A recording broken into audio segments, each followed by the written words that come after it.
Hello, and welcome back to My Pop 5. Today, we have a phenomenal drummer and fellow podcaster by the name of Zack Albetta. Zack's been a working drummer in various cities throughout the U.S., including Los Angeles, Kansas City, and currently Atlanta, Georgia. We're entering with a performance of his playing a Tom Waits tune called Hell Broke Loose, who just so happens to be a member of Zack's Pop 5. I hope you enjoy. Here's our conversation with Zack Albetta.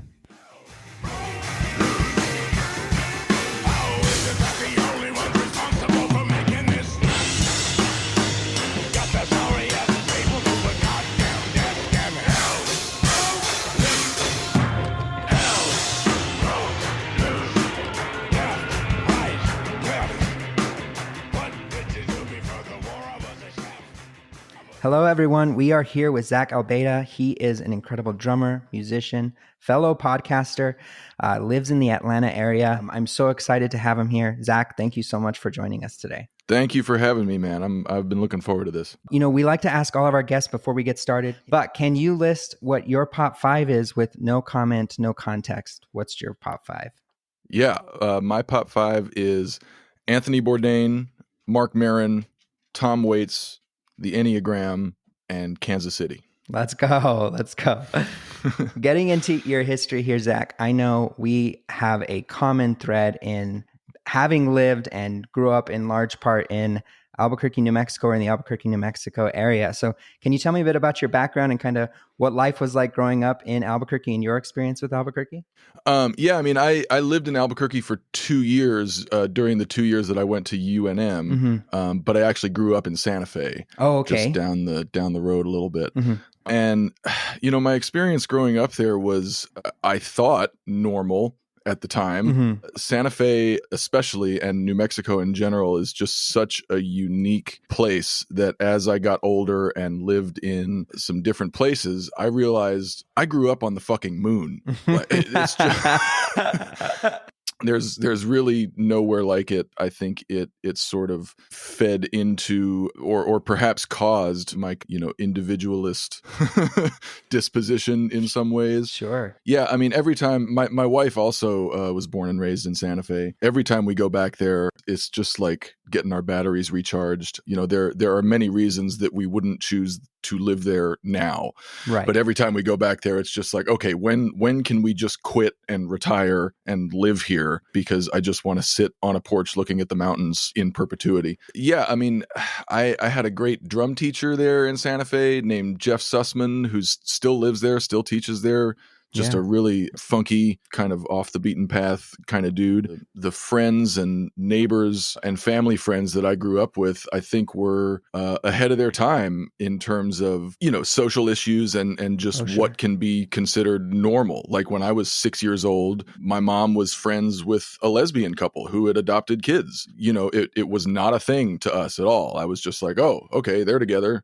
They have kids. But that's kind of, an example of how unique Santa Fe is in its just sort of makeup, the kinds of people that have made a life there. Totally. I think when I was growing up in Albuquerque, that was the stereotype of Santa Fe, was that it was the much more progressive part of the state. Now, how it is today, I know New Mexico is kind of a bit all over the place politically, but, at least when I was growing up, I absolutely remember that being the consensus was that Santa Fe was the progressive area. So hearing that isn't surprising, but it's also cool that it was a shared perspective, even. Yeah. And it's interesting because like, I've always felt there's kind of been a battle for the soul of Santa Fe between the white progressive carpetbaggers, who go there in search of whatever. Yeah. And then on the other side, there's just a big and vibrant, largely conservative Latino Catholic population.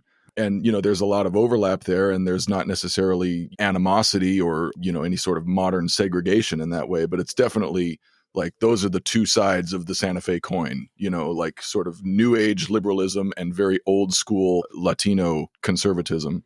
Yeah, absolutely. And it's even more so that way in Albuquerque for sure. And, as it gets to the more rural parts of the state, that's all out the window. But but definitely in these two central hubs, I think they share similar demographics in a lot of ways. But anyway, Zack, you are a phenomenal drummer, and you kind of mentioned one of your teachers in the Santa Fe area. How old were you when you started playing, and kind of what made you interested in playing the drums in the first place? I was 8 years old when I started taking lessons, and by that time I had kind of been bugging my parents to make it happen for a while. Music and food are just, as far back as I can remember, the things I've been most interested in. I was just always like driven and inspired by eating things and cooking things and hearing things and playing things. Mm-hmm. Yeah, like when I was I'm 41 now, and when I was 8, parents put their kids in music lessons if they showed like an intense interest or aptitude for music or for a certain instrument, and that was me. And I was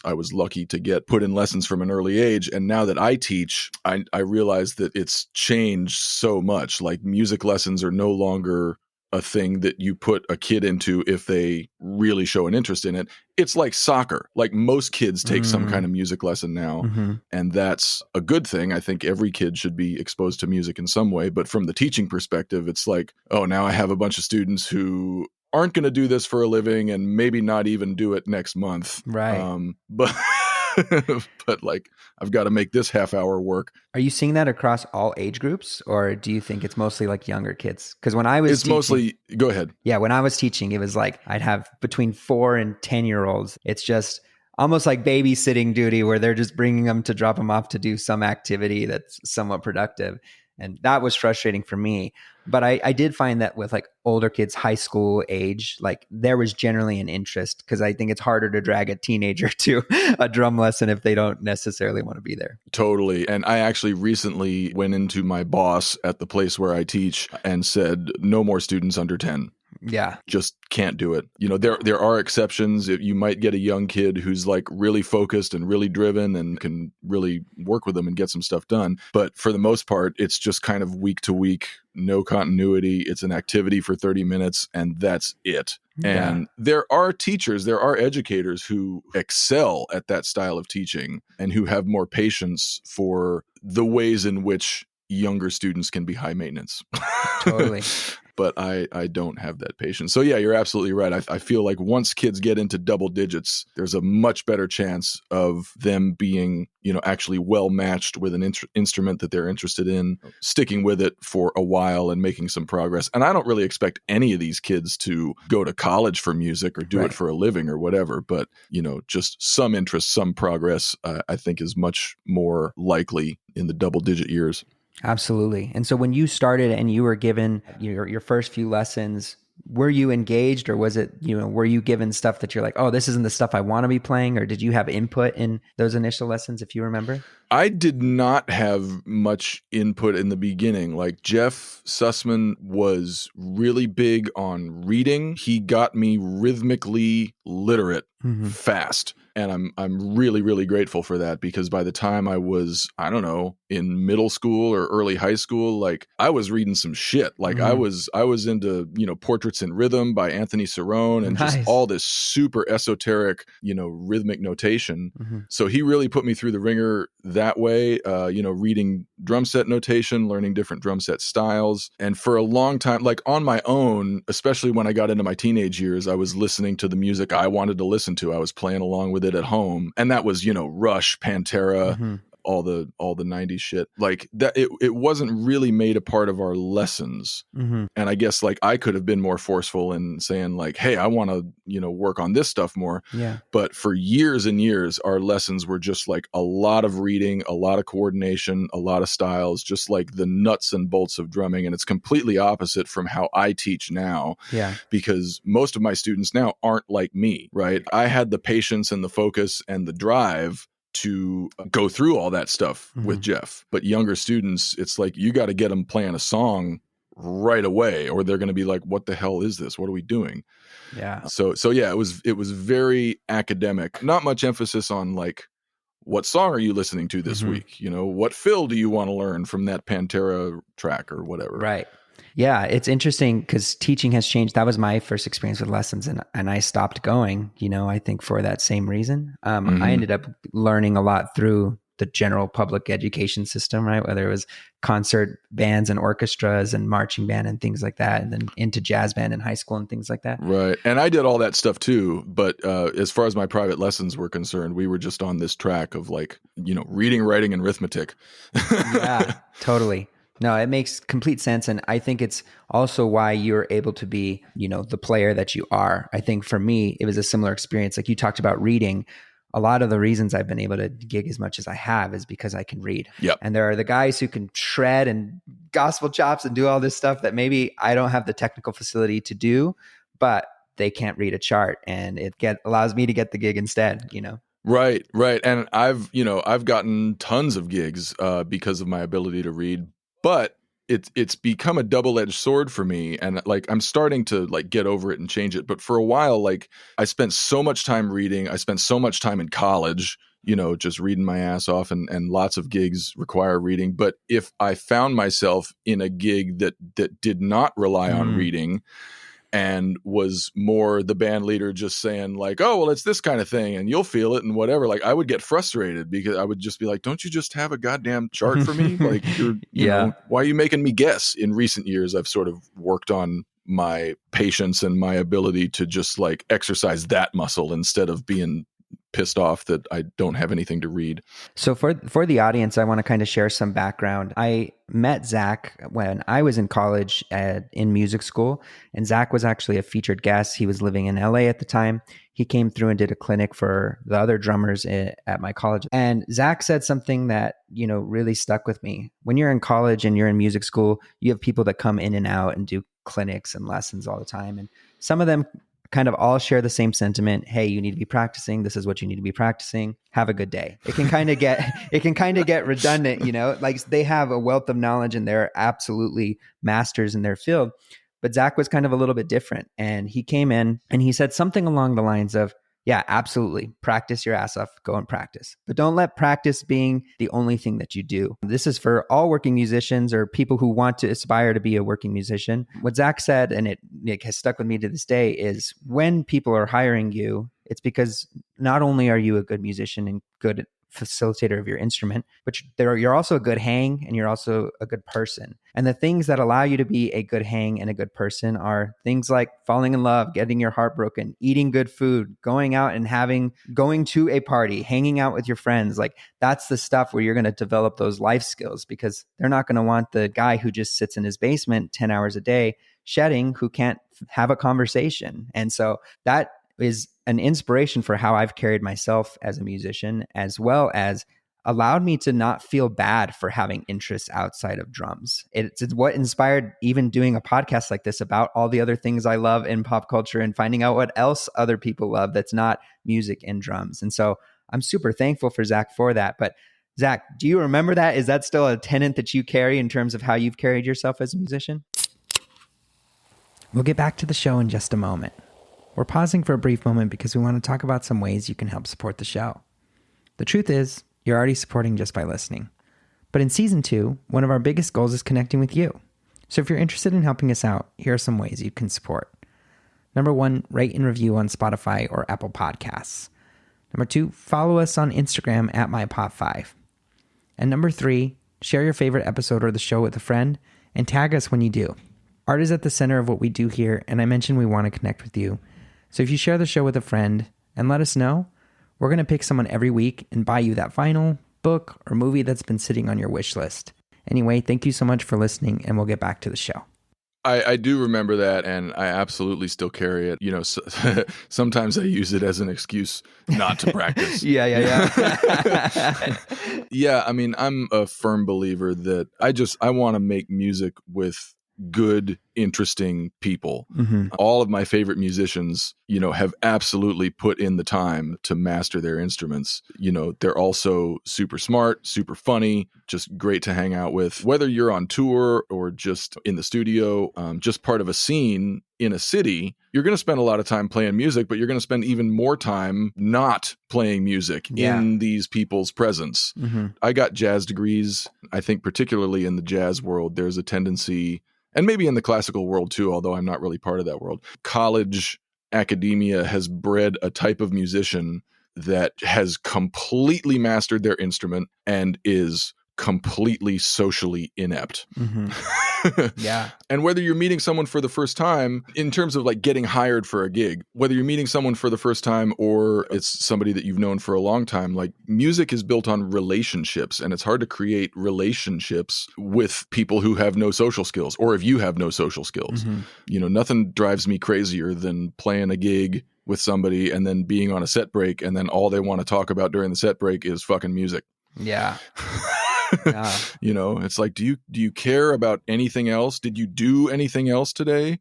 I that was a long answer, but yes, that's really a firm belief of mine. Yeah. Both in terms of how I want to be perceived and the types of musicians that I kind of gravitate towards. Yeah, you see it all the time. And when I was in school, there would be the people who locked themselves in a practice room for 8 hours a day. And that's it. And they can play. Yeah. They can play, but they also weren't getting many gigs because they weren't, a lot of my first gigs were just like dudes that were just like, I want to start playing shows, or I want to start doing this stuff. You're my friend, come play drums. And the guy who was sitting there shedding didn't make relationships with those people, so he wasn't the first thought just because he could play, Right. So yeah, right. It's been amazing and super helpful for me. But let's get into your pop 5 here. The first one I want to kind of talk about has Albuquerque related ties, and that's Mr. Marc Maron. So can you tell me about your experience with Marc Maron and why he was so influential for you? So I've always been a fan of stand-up comedy. I didn't actually come to Maron through his stand-up, although, he'll remind everybody he's been doing it for 35 years. Right. I started listening to the WTF podcast maybe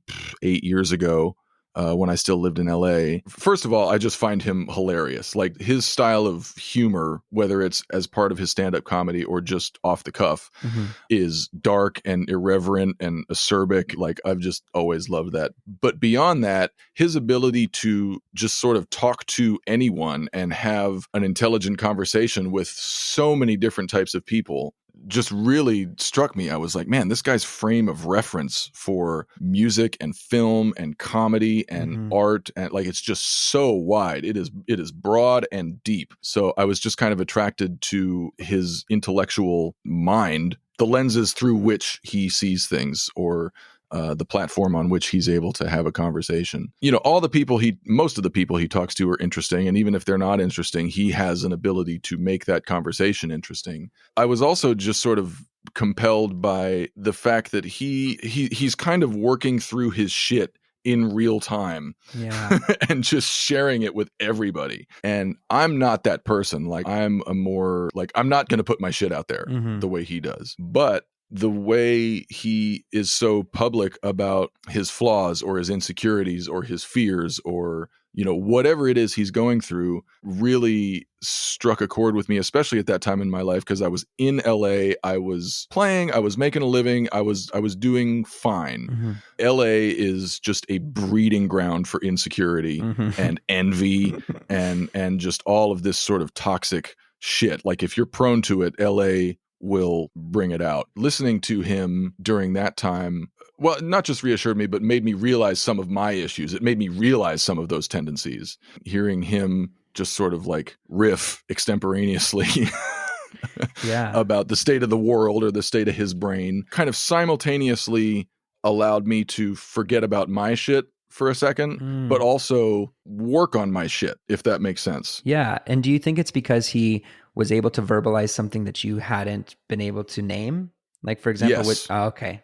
Yeah. What were you going to say? Yeah, because I've had a similar experience where I've had a feeling but couldn't describe it. But then when I heard someone like Mark, or I like Armchair Expert with Dax Shepard, that's a podcast I like lately, he or his experts that he bring on will say, oh, this is some type of psychological thing. And I'm like, oh my gosh, yes, I struggle with that exact thing, but never was able to even identify that that's something that was going on. Yeah. And it didn't always come from Maron. Like sometimes it'll come from the person he's talking to, but like he can, immediately relate to it. And I'm reminded of a couple things that I've heard on his show. One was from Maron, and it was in the middle of the Trump administration when like everything was just like nobody had any words. It was just like, what in the absolute fuck is going on? And so Maron was kind of like riffing just on the state of things. And I don't remember exactly what crisis had befallen us at that point. He just said, he was talking about Trump and he just said, what a malignant farce And like it was 4 words, like 4 of just the perfect words, like referring to that entire chapter of American history as a malignant farce. Yeah. Just couldn't be more perfect. And like I said, that kind of reassured me that's like, no, I am not crazy. This is completely fucked. And at the same time, just the way he put that like cracked me up. I was in the car and just like lost it. It was so funny. Yeah. But then another thing, I wish I could remember who he was talking to. It was a female comic, and I don't remember her name, but she was talking about her parents. They had been married for, 40 or 50 years or something, like they had gone the distance. And Maron was like, man, how did they do that? And she said, they admire each other and they view the world the same way. Like viewing the world the same way, I think is often sort of brought up as something that's kind of essential for a successful relationship. But like it doesn't just have to do with politics or religion or social issues or whatever. It has to do with sort of, just your outlook, I guess. The thing about admiring each other really struck me. Yeah. I'm lucky to have this. If you can look at your partner and say, I admire that person in terms of how they treat other people, in terms of how they go about their professional life, in terms of just the principles they live by. Like if you can admire that person, then there are other things you need to have in place, but that's a huge one. That's beautiful, man. And I actually wrote that down as you said it, because I'm always, you'll see my notes app on my phone is just full of, I hear something, someone says something that captures like a thought or what we're talking about of being able to identify something. And I'm just immediately like, ooh, I want to save that. I love that, it captures something so beautifully. So that's awesome. Yeah. Yeah. So when it comes to the podcast, the WTF podcast and how you found it and things like that, I know he was kind of the first dudes to just do podcasting in general and, have it be his thing. Do you remember, was there a guest or someone that like attracted you and made you find it in the first place? Or do you remember like what prompted you to listen? I really don't remember like how I first heard about the WTF podcast, but I like one day I got it up on my phone and saw all the guests that he had. A recent one at that time was Michael Keaton. And I think Birdman had just come out, and Birdman is just such a fucking cool movie. So good. Who doesn't love Michael Keaton? I love Michael Keaton. So I was like, all right, let's see what Michael Keaton has to say. And it was the coolest interview, man. It was just like both of those guys are just so smart, so interesting, so good at what they do. I was just hooked on that podcast from then on, and I've listened to not every episode, but like pretty most close. of them. Yeah. That's awesome, man. Did you know he had any Albuquerque or New Mexico ties before you even listened? No, and I was pleased to find that out. And I think that's why I feel even more sort of kinship with him. Yeah. Because he'll reference things about New Mexico or, whether it's a restaurant or some part of nature. And I'm like, oh, I know exactly what he's talking about. Yeah. It made total sense when I found out he was from New Mexico because he has a New Mexico funkiness about him, like I was talking about, like a little bit of that individualistic kind of contrarian, everything about Maron just kind of resonates with me and inspires me. And, you mentioned like he was one of the first guys in the podcast game. I started listening to that podcast before I even had an idea about doing a podcast, but listening to his podcast and listening to the conversations that he had, I had no idea how or if it was going to happen, but I just found myself thinking like, man, it would be cool to have a podcast. It would be cool to like have these conversations. A couple years later, I was given that opportunity. I know you're now a part of the Working Drummer podcast. How did you kind of get involved on that show? There is a website and podcast called Drummer's Resource with Nick Ruffini. During my time in LA, I wrote a few like feature articles for drummersresource.com. And they were written, interviews, written articles. And it was this series called Working Drummer Spotlight. I did, 6 or 8 of those. Nick Ruffini called me up and was like, cause he already had his Drummer's Resource podcast. Yeah. And he was like, do you want to turn the Working Drummer Spotlight article thing into a podcast? And I was like, yeah, that sounds amazing. So Nick just did a quick Google.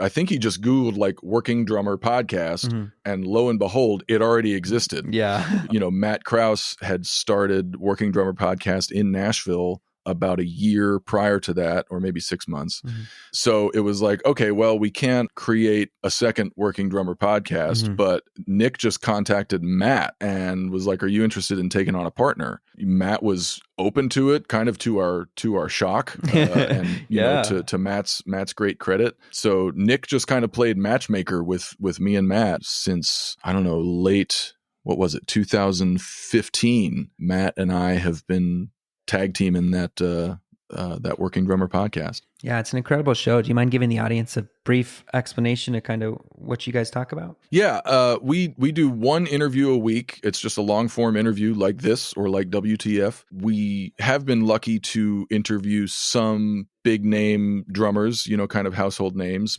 But what we focus on, what most of our interviews are guys like us who are not household names, but who are making a living in music and doing different kinds of gigs, playing different kinds of genres, working in different regions, and just sort of shining a light on what it's really like day in, day out, week in, week out to make a living as a professional drummer.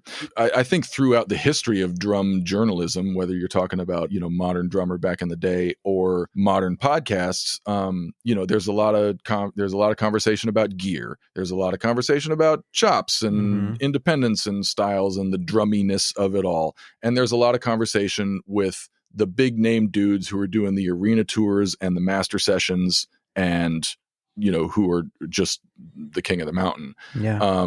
But there hasn't been a lot of conversation with just like the ground level people who are doing the work in their individual scenes. What I love about it is that what you just captured. What I mean by that is there is something to be said about this phase of anyone's drumming life cycle, because when you're talking to the biggest stadium rock arena drummers and like the people who have in theory made it, you're skipping generally past all of the points that they were at this stage of their career when they were playing the gigs that no one was at, or the, you know, restaurants where they keep telling to play a little quieter, right? Like you miss those steps, right? But those little things are what helped them be able to be at a competent level when they got to that stage. And so I think this is highlighting the step that generally gets skipped in these conversations, right? Like, what did it take to get to that point? Totally.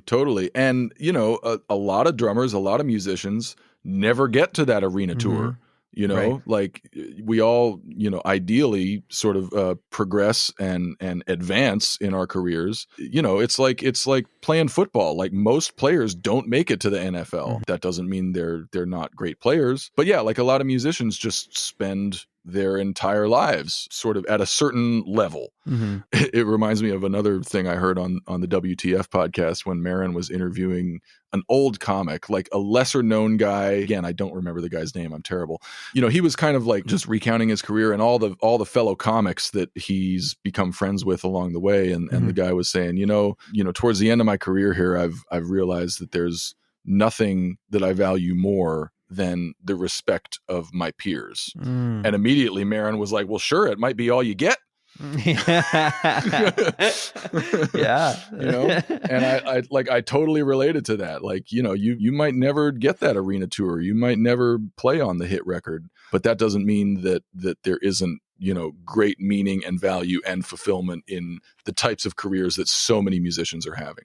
Totally. Absolutely. We've stayed a lot here in the Albuquerque sphere, especially with the Marc Maron attachment. But I know after you left Albuquerque, you went and studied in Kansas City, which is also here on your Pop 5. So let's talk about Kansas City. Talk to me about why it's here on your Pop 5 and kind of your experience with the city in general. Kansas City is, I consider it my second hometown. I spent 7 years there. I went to grad school there for 4 years, and I stayed for 3 years beyond that. It's on my Pop 5 because the feeling of Kansas City is what I look for in all the other cities that I have lived in and that I visit. There's a civic pride about it. Kansas City knows that it's not Chicago.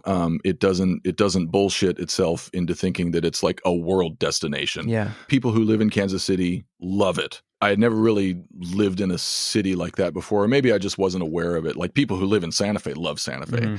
But, you know, in my 20s, I spent my 20s in Kansas City, basically. Yeah. So I was becoming aware of just this idea of civic pride and how the city where you live can inform sort of your sense of self-worth, almost esoteric and abstract. But from a practical standpoint, the music and the food in Kansas City is just so damn good. Like, it just lit my brain on fire. When I was in Albuquerque at UNM, I was the guy that spent most of my time either in the practice room or in the dorm, right? And then I went to I finished my undergrad in Indiana, and it was pretty much the same thing. But then I got to Kansas City, and it was like, holy shit, there's it's like a city. It was the first like really big city I had lived in, and I thought of it as just this huge metropolis. Now that I've lived in LA and Atlanta, and you know, I see that Kansas City is a relatively small town. It was definitely the biggest city I'd ever lived in. It just sort of like kicked me in the ass to participate in a social life, because of what it had to offer. Yeah, you also had a really great teacher there. I know some of how I kept up with you after that clinic that I mentioned earlier was like your videos and talks about the Doug Arwater, essential Latin style stuff. And so can you talk to me about like what you learned from Doug, and outside of Doug, the other musicians in the area, kind of how did it influence you as a player? I studied with him for, I don't know, a year or two in grad school. In my lessons with him, we dug deep into Brazilian and Afro-Cuban styles. He wrote a book on both subjects called Essential Latin Styles for the Drum Set. So, you know, just an absolute master and guru in those regards. But beyond that, like Doug and other musicians who taught adjunct, like they were adjunct faculty at University of Missouri, Kansas City, they were all out playing every night. Like they were leading professional careers on a scene. It was kind of the first time I had an example like that. Because like Albuquerque has a little bit of a scene, professors there, you know, you'll see them playing out and whatever. But like in Kansas City, it was a thing.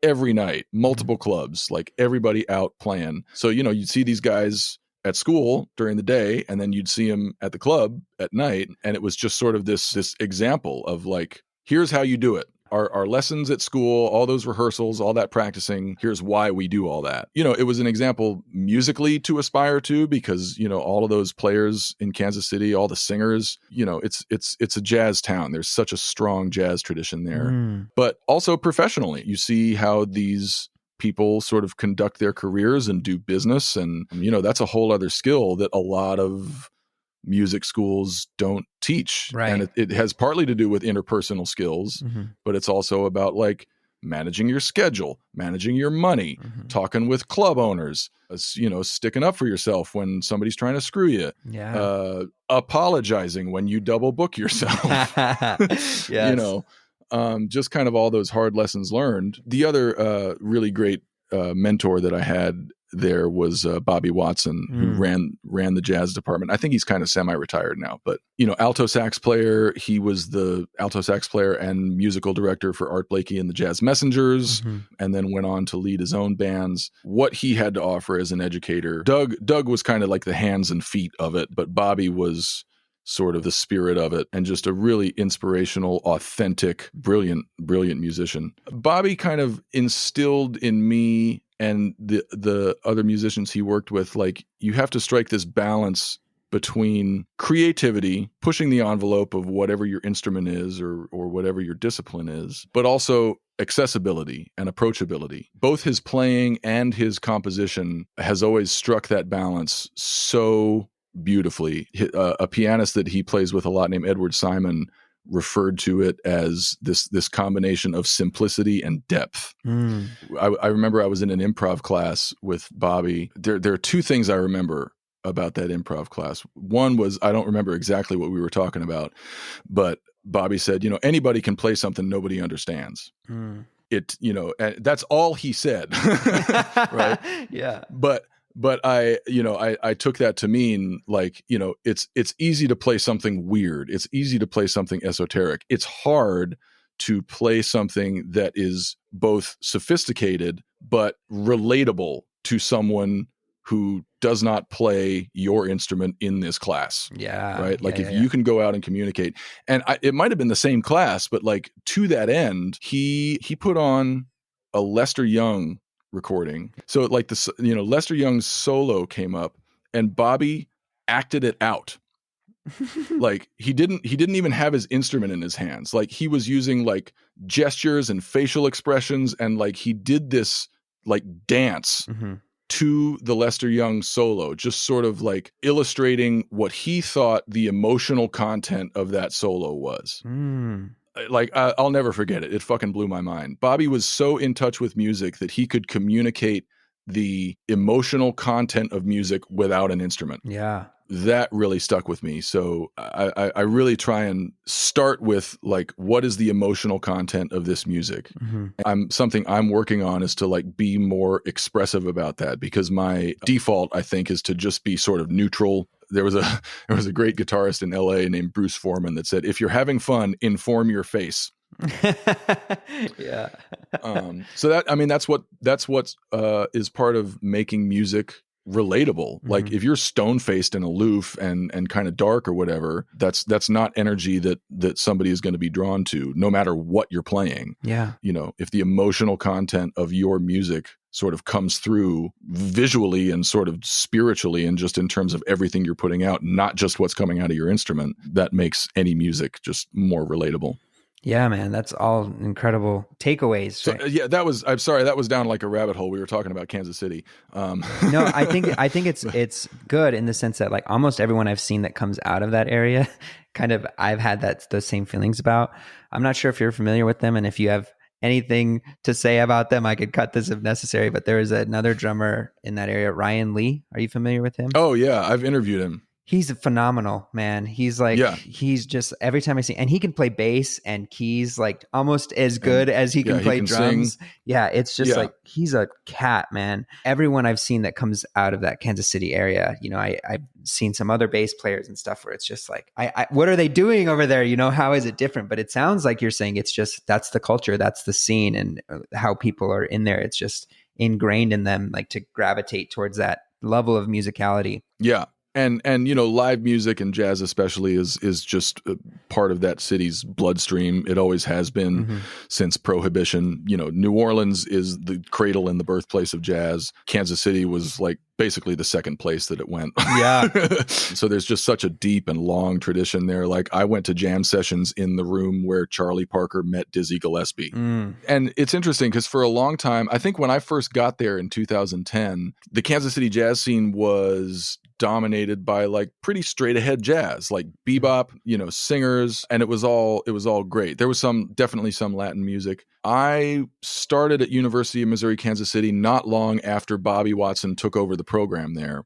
And after Bobby Watson took over that program, and during the time I was there, Kansas City experienced kind of a renaissance where like it didn't ditch the more straight ahead traditional jazz. I mean, that's still there to this day, but it assumed this identity, a more experimental identity, a younger demographic, crossbreeding of different music scenes within the city. And it's just started to attract younger, sort of more eclectic musicians, and just incorporated them into this long tradition that it already had going. So that was inspiring to me, how, you know, a city so deeply rooted in tradition musically can be open enough to evolve and change and progress. And the city and the music scene is better for it. I mean, Bobby is just the fucking mayor of Kansas City. Like, you know, everybody knows him, everybody loves him. And he's been just invaluable for that city's sort of creative identity. Wow. Well, I've actually never been. I had like one run in of getting trapped on the highway there in a blizzard, but never actually been in the city. But, you know, you're making me want to go. That's for sure. But you mentioned food many times. I'm similarly a huge lover of food. Before we kind of move on from Kansas City, are there any major staples or restaurants or anything you want to shout out in that area that you love? Well, yeah, I mean, barbecue is just first and foremost. Every place I've lived in since Kansas City, or every place I've been to, it's like, you know, somebody tells me like, oh, you should go to this place. There's really great barbecue. And I'm like, I don't know. Yeah. I don't know. I grew like, you know, I spent 7 years in what Bobby Watson refers to as the Napa Valley of barbecue.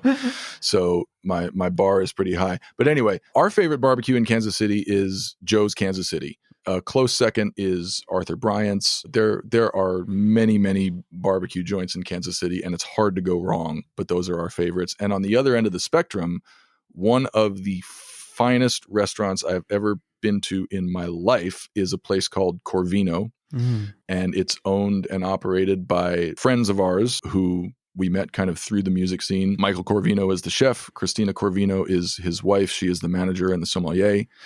And if you feel like dropping a lot of money on the most incredible food you've ever had, just like go in, do their tasting menu. It's usually like 8 or 10 courses, do the wine pairing.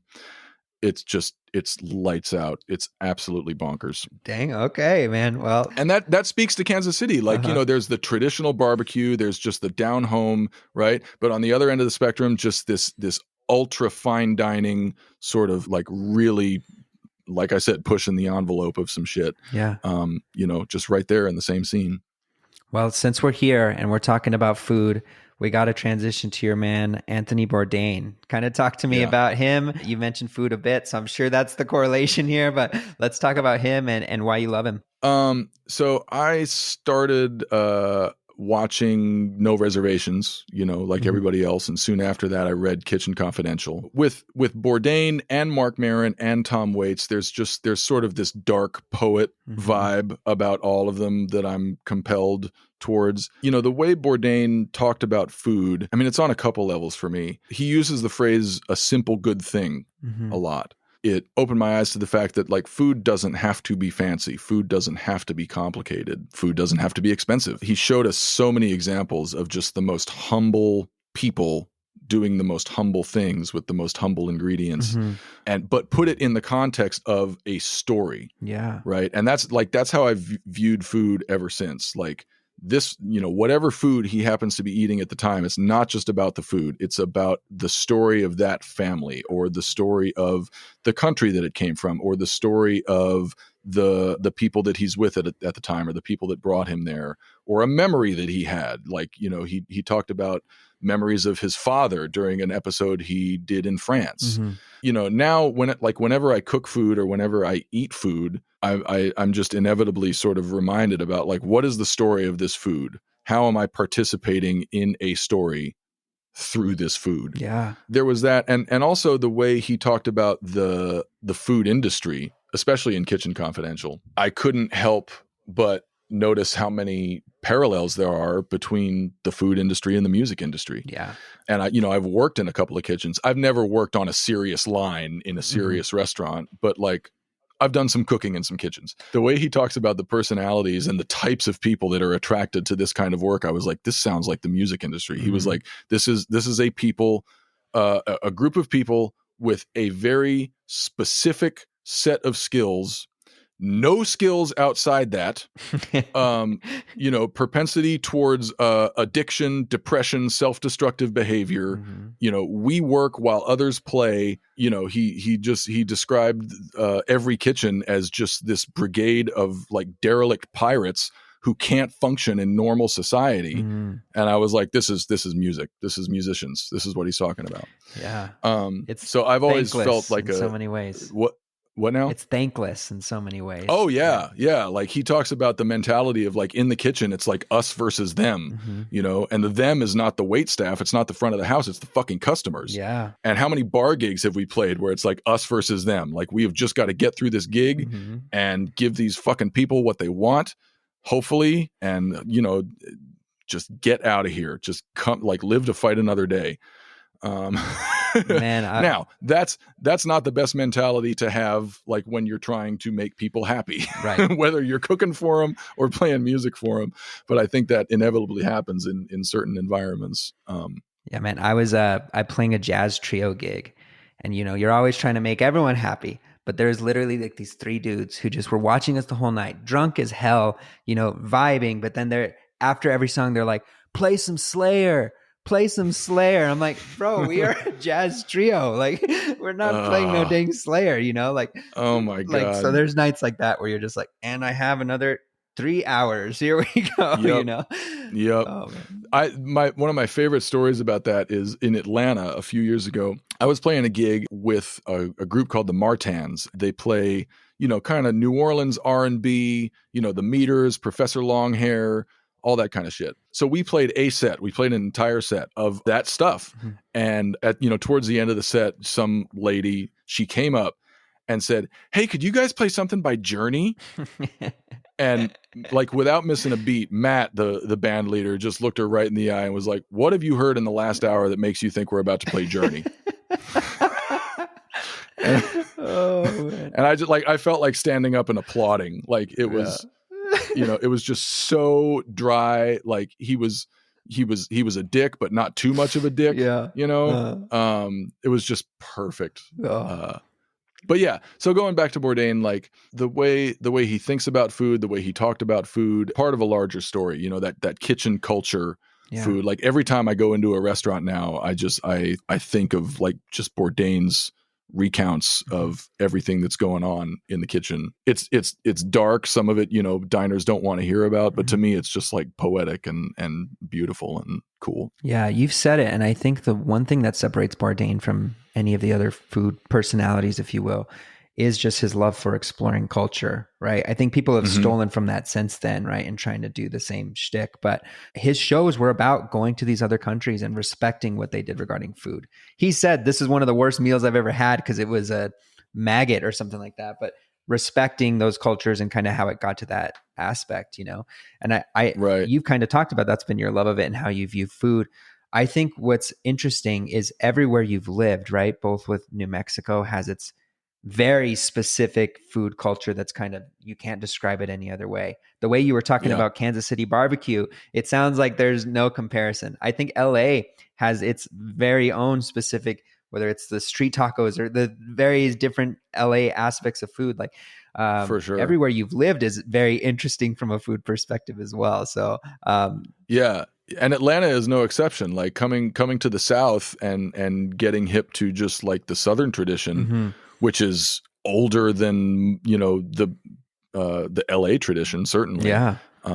But yeah, like viewing the South through the Bourdain lens has been really cool, just in terms of the story that all this food is a part of. Yeah.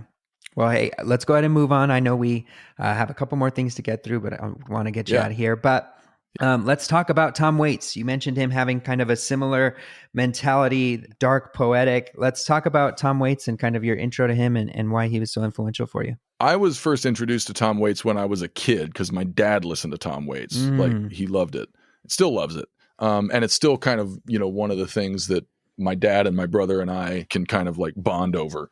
Tom Waits, like it's interesting because, it's not very drummy music. I discovered him when I was a little kid, and then I didn't listen to him for a long time. Like, starting in my teenage years, I was on to other stuff. I was on to prog rock. And then in college, I got into jazz and was, listening to all that. It was towards the end of my undergrad. So maybe when I was like 24, I kind of rediscovered Tom Waits. I don't remember how, but instead of listening to the old stuff from the 70s that my dad was into, I listened to stuff from the 90s that was more recent. And this was like 2004 by this time, so it wasn't brand new. But like I almost couldn't reconcile the 90s Tom Waits with the 70s Tom Waits.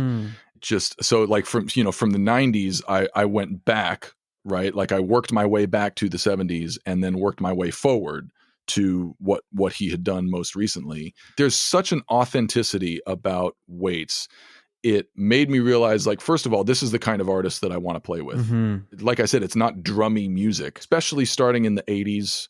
He is so authentic and so specific about the kind of music that he wants to make. And he doesn't care if it's commercially viable. Yeah. Like, he has stories to tell, both with words and with sound, and he tells them and he puts them out there. So, we just had this conversation about Bobby Watson and making your music accessible and all that. Like Waits was a lesson in the opposite direction. Like that kind of artist is something to aspire to be. And I don't consider myself that kind of artist, or sometimes I don't even consider myself an artist per se. I'm more of a craftsman because I don't I don't create things, right? Like I play with people who create the things, and I use my creativity to help those things happen. Just hearing Waits through the years, you know, it's those turns of phrase. Like we talked about it with Anthony Bourdain, you know, a simple good thing. We talked about it with Marc Maron, a malignant farce, and you know, Waits songs are just full of those brief but incredibly powerful phrases.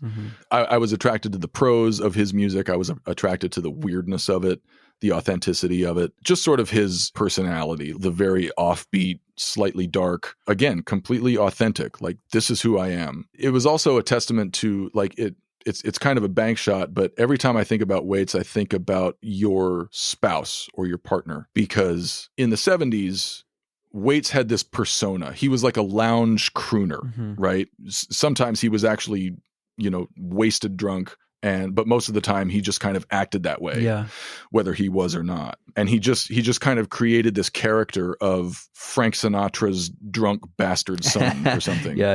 When he met, so he's married to this woman named Kathleen. He met her like in the early 80s, and it was after their relationship started that he started making that more authentic, weird music. And he kind of dropped the drunken tavern bard character, just started making what people sometimes refer to as the circus music.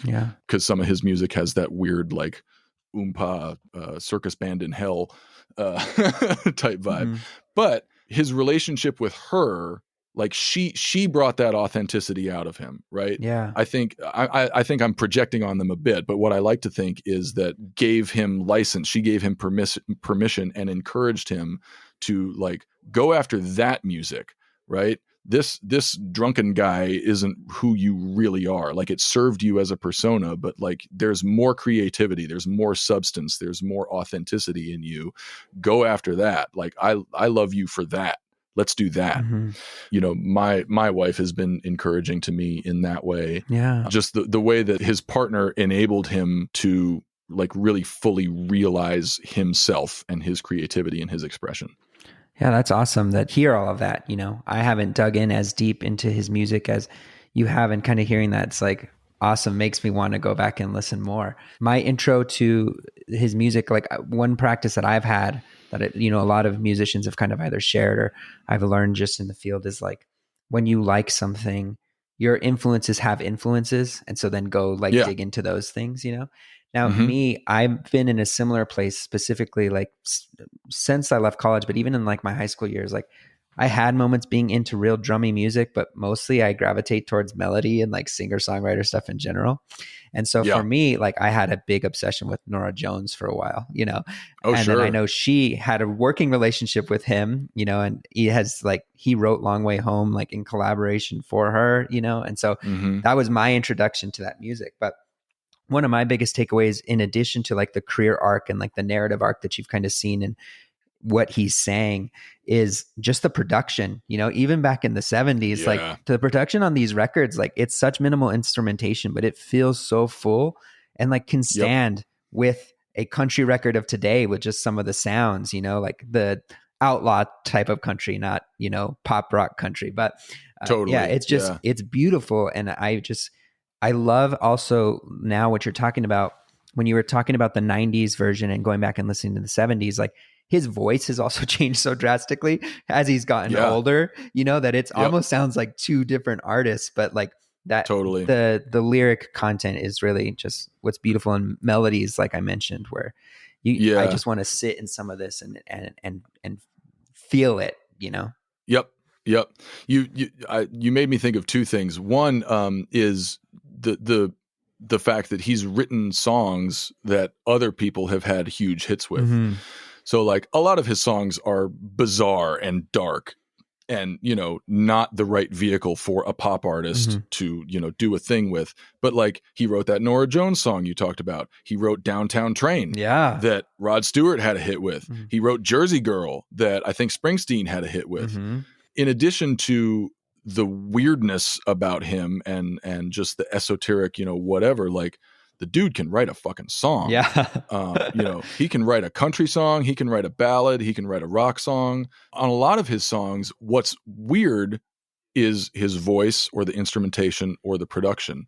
The lyrics, the stories he's telling, good God, just the most heartbreaking ballads. Yeah. Just unbelievable. Yeah, just to marry the bizarre aesthetic that he sort of is attracted to with, these sort of just universal, understandable, visceral stories and emotions and whatever. It's an amazing thing to see an artist sort of manifest that much. Absolutely. If you had to tell the listeners to listen to a specific tune after they listen to this, what Waits tune would you want them to go listen to? I would not recommend one tune. I would recommend one album. Okay. And it's Mule Variations.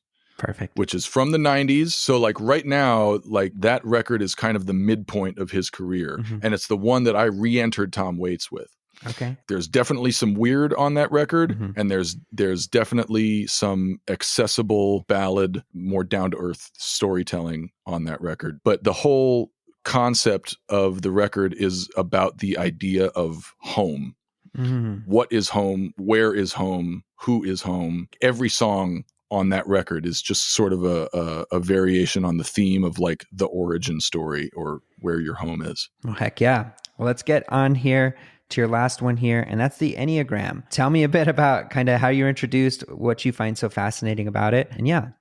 So for those who don't know what the hell the Enneagram is, it is a personality typing system, somewhat akin to Myers-Briggs. It deals with 9 personality types. Basic premise is that every person falls into one of these 9 types. I was introduced to it because the company that my wife works for uses it to just like sort of evaluate everybody who works in the company. And it's not a pass-fail thing. It's just so everybody knows what they're dealing with. They give all of their employees this personality typing test after they've gotten the job, right? Like it's not, it's not requisite. It's like, okay, we want you, you have the job. Now let's see what you're made of and what you're about.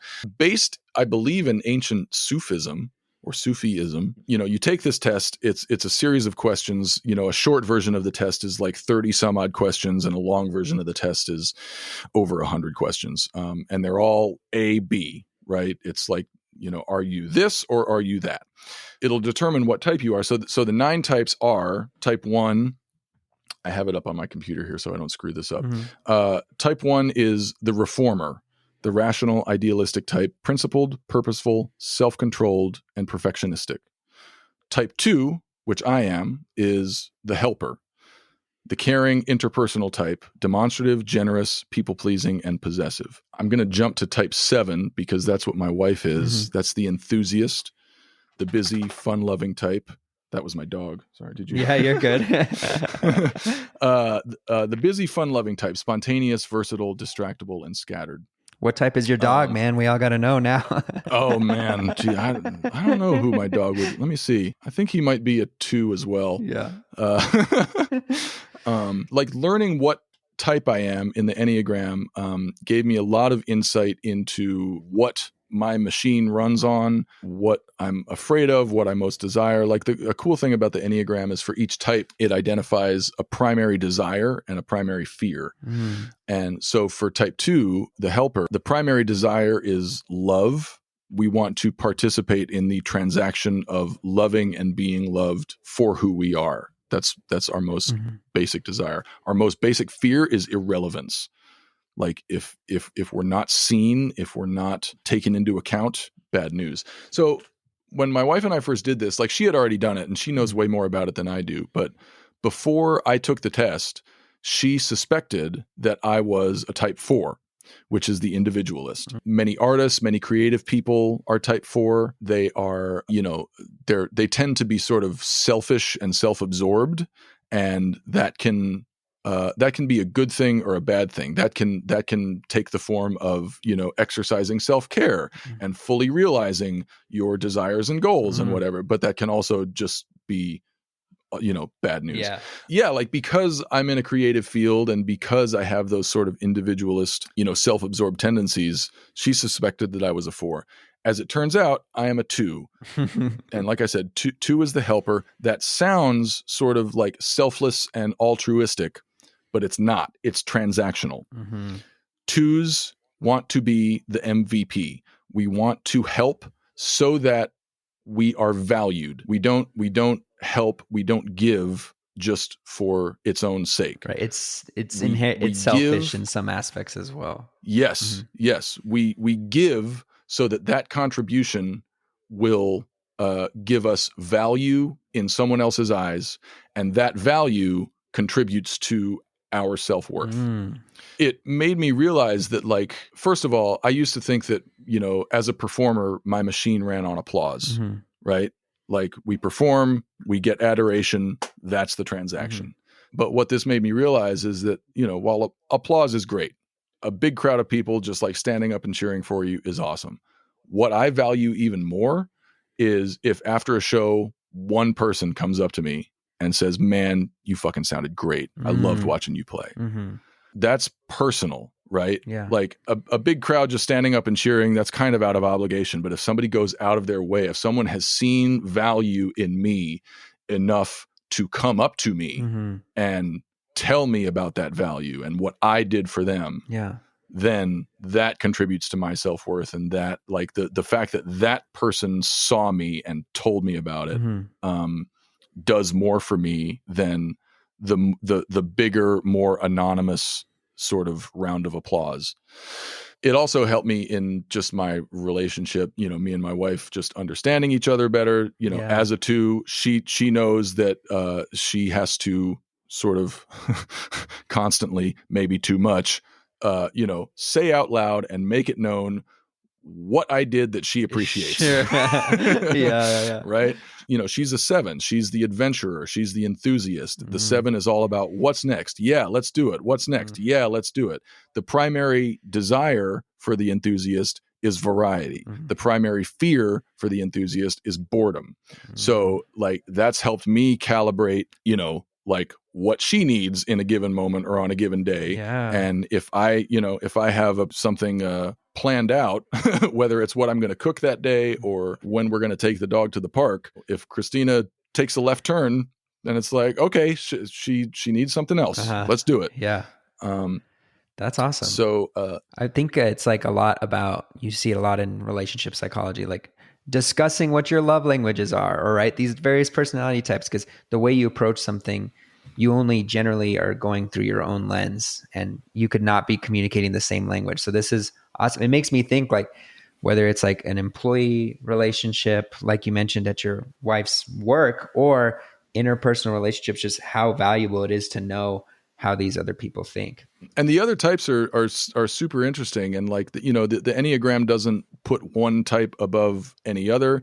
Every type has positive attributes and negative attributes. And even, the same attribute can go a positive or negative way. Yeah. The other ones I find interesting are the challenger, which is a powerful, dominating type, like type 8s know what the fuck they're talking about. Mm-hmm. They talk a lot, and, they don't talk about something unless they're speaking from a perspective of truth, Mm-hmm. of fact. And it could be a moral truth that they know to be true, or it could be a scientific fact. But if you run contrary to that, they are going to tell you.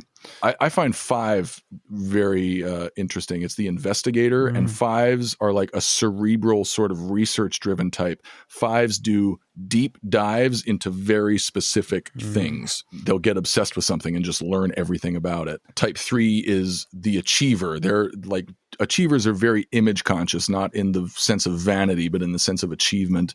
They often do what they feel is expected of them. Mm-hmm. And that could be an expectation they put on themselves. That could be an expectation from another person or from God, or they, it's, it becomes clear to them, like, I have to do this thing. It's expected of me. I took a short version before we did this, and I cool. was that 3. But what I struggle with a little bit is with some of the questions, I started wondering, like, am I choosing this because that's what I want to be or because that's what I actually am? And like, Yup. do my actions actually purvey like what I strive to be? And so like, I kind of want to do it again. Like be like, I think my first pass was a little bit too idealistic as opposed to like what's real, you know? So, and not because I was And that's a unhappy with the common- result, but just because like as I was taking it, that's the feelings I was getting. Yep. I think a lot of people get mistyped because they're not 100% honest in how they answer those questions. It's easy to answer those questions from the standpoint of what you aspire to be or from the standpoint of how you think other people perceive you. Yes. Right? Because if I answered it from that standpoint, my test would probably have come out type 4, the individualist. But my wife was like, do not bullshit yourself. Do not bullshit this test. Yeah. There's no right or wrong. There's no better or worse. But this test is going to be accurate if you answer them from the standpoint of what you know to be true about yourself, even if that truth is maybe not as attractive as a different answer. And I wonder if there's studies now to see like how specific Enneagram types approach the Enneagram test. You know, like, and if there's a way that like, because for example, the way you think is going to impact, like if you are someone who cares about what people think, it might impact how you answer these questions more so than someone who doesn't care, you know? So like there's probably like a meta aspect of looking through these things. Yeah. I think you almost have to be like pretty open-minded in order to take those kinds of tests. Because like you said, you have to be like really honest with yourself. And I think maybe some people don't like that kind of self awareness or totally self-analyzation, you know. I also took like a small version and I ended up as a type 2 as well. So I can definitely see where there are like some positive sides of that, but that for the most part, there can be, you know, some negative aspects of it as well. I guess just as far as like there being some kind of transactional reason for being generous or helpful or things like that. So I love stuff like that. I think it's super interesting. The other interesting thing about the Enneagram is that for every type, like there's the type you are, right? But if you're in a good place, if you're in a place of growth, you will sort of exhibit some positive attributes of a second type. And if you're in a place of stress, you will exhibit negative attributes of a third type. Interesting. So for type 2, like my sort of default is type 2, the helper. If I'm in stress, type 2s go to type 8 and we get more confrontational, more sort of like everybody fucking listen to me. If I'm in a healthy place, if I'm in a place of growth, we go to type 4, which is the positive attributes of like self-care, self-realization, just all of those sort of positive things that come with the individualist. So yeah, for every type, there's those two sort of like positive and negative poles. And there's also wings. So like you might be a straight up type 2, but you could also be a type 2 with a 3 wing or a type 2 with a 1 wing. So like, you know, you're a type 2, but you're also this 3 achiever type wing, or you're a type 2, but you're also kind of have these tendencies of type 1, the idealist, this black and white sort of outlook. The 9 types are divided into 3 sort of centers from which types operate. So there is a heart center, a head center, and like a gut center. So 3 of the types, I believe 2, 3, and 4 are heart centers. We're emotionally driven, right? We make decisions based on emotion. Head centers make decisions. I'm getting the numbers wrong. The 3 head center types make decisions intellectually, cerebrally. And then the gut centers, it's just like, what's your gut feeling? Impulse. What is your sort of animal instinct, impulse exactly about things? So all of those aspects of it, like there's way deeper to dive into this, and you know, many people, including my wife, are much more knowledgeable about it. But what I have learned about it, has just given me a lot of insight into how I operate, what my tendencies are, whether they're positive or negative, how to deal with other people, based on what I know or suspect their type is. Going back to Marc Maron, like being aware of my shit, trying to deal with my shit, owning my shit, and moving forward. Awesome. Well, on that note, let's go ahead and segue out here. We do end our show with 5 rapid fire questions. So We'll go here. Zack, if you could choose any reality TV show to be on, which one would you choose? Top Chef. Top Chef. Awesome. If people have never consumed any of your pop 5, what's the one that you'd want them to go experience right now? Oh man. I think Kansas City. Kansas City. Okay, awesome. Tom Waits and Marc Maron and Anthony Bourdain are not for everyone, but Kansas City is for everyone. Awesome. Who's an artist you'd love to play with? Jason Isbell. For anyone who's traveling, and you may have already answered this with the Kansas City answer, but if they can only have one food city, Atlanta, Albuquerque, New Mexican food, Los Angeles food, or Kansas City, which one food city would you advise them to visit? Oh man. I think Atlanta, okay. Because Southern food like tells the story of the history of America in a way that those other spots don't quite. I mean, LA, you can get food from anywhere in the world, and Kansas City and New Mexico are just brilliant and great and whatever. But I've been really fascinated with Southern food and Southern culture, and despite some of the bad history, some of the baggage, there's a lot of good history. There's a lot of beautiful tradition. And food is definitely a part of that. Great. Now, what habit or quality do you think has contributed most to your success? I don't feel like I have a lot of good habits or qualities that have contributed to my success.